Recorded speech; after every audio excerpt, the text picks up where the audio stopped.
Hi guys, Elena here, your friendly neighborhood barista. Okay, I'm gonna take these off, they make me feel stupid. Okay, so you might be asking some questions. Elena, what makes you qualified to say you're a barista? Well, I've been working at Starbucks for like a little over a month, so I would say I'm pretty darn qualified. Sarcasm there a little bit.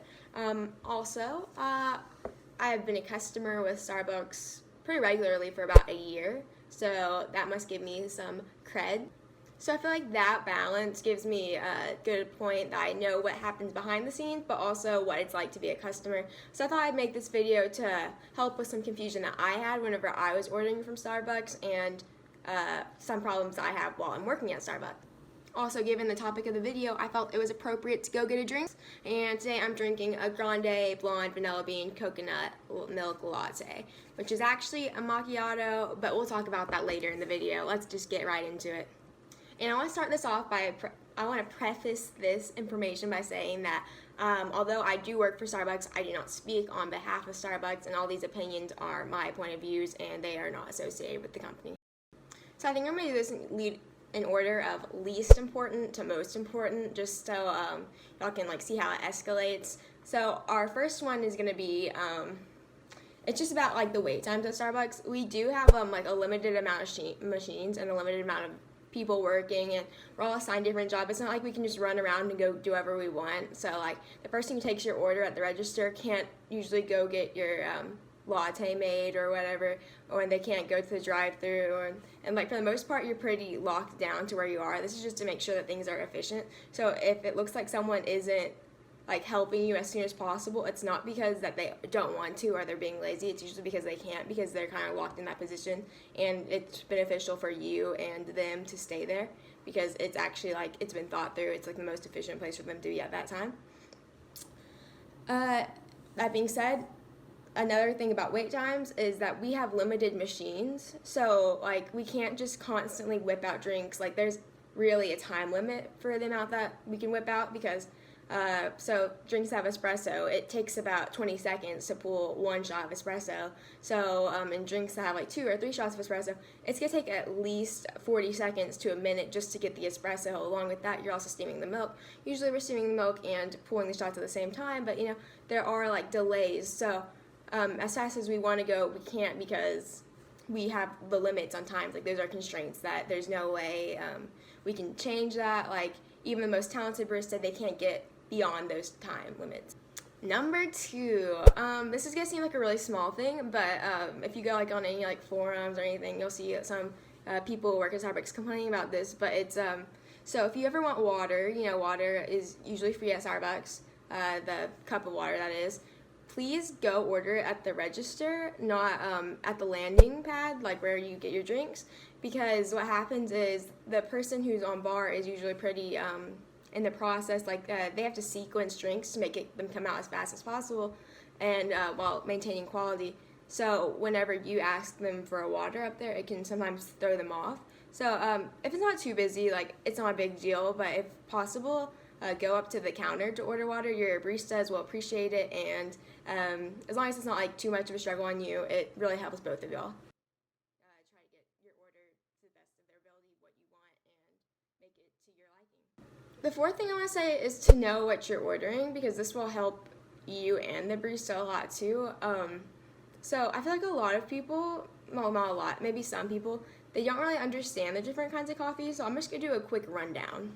Okay, first of all, a latte, it's probably one of the most common drinks. It's a shot of espresso with steamed milk on top of it. That's one of the most common, and it's also like any coffee shop is probably the most common drink that you'll see. The next one would be a macchiato, which is steamed milk or cold milk. I mean, it depends if you get hot or iced, but the shots are poured on top. That's the difference between a latte and a macchiato. And then you have the mocha, which is basically like a chocolate latte. At Starbucks, they usually come with whipped cream on top. You can ask for none, but that's just how they come to by default. And then you have a frappuccino. Everyone really knows what these are. It's it's coffee mixed with ice, kind of like a milkshake consistency.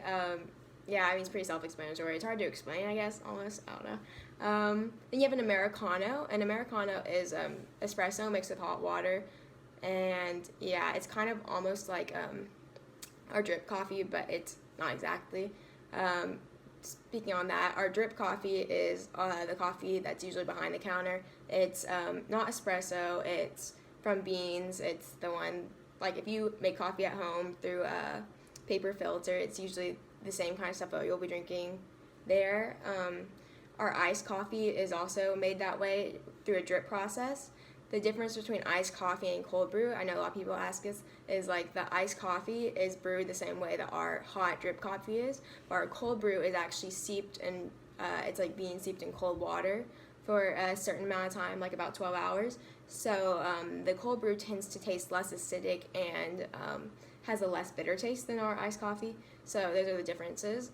Also adding to this, in some drinks they come naturally sweetened, like our teas and our iced coffee naturally come with sweetener, but usually your barista will ask you if you want that in there.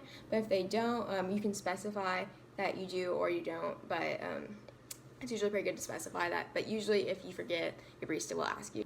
These are not the only drinks that we have at Starbucks. These are just the most common, and I want to explain them to people because sometimes people will come up with an order, and I'm not sure if they quite get what the drink has. Like someone once asked me if they could have a pumpkin spice latte with extra creamer in it, and I mean, essentially, I guess it kind of makes sense. But so our pumpkin spice latte comes by default with 2% milk, so you wouldn't really put creamer in there necessarily unless you were making the latte with a heavy cream or like half and half breve latte, because you can make the steamed milk with different kinds of milk, but it doesn't really make sense to have a default latte with creamer. So I don't know, I just thought I'd give you that little guide so you could feel less confused when you were ordering.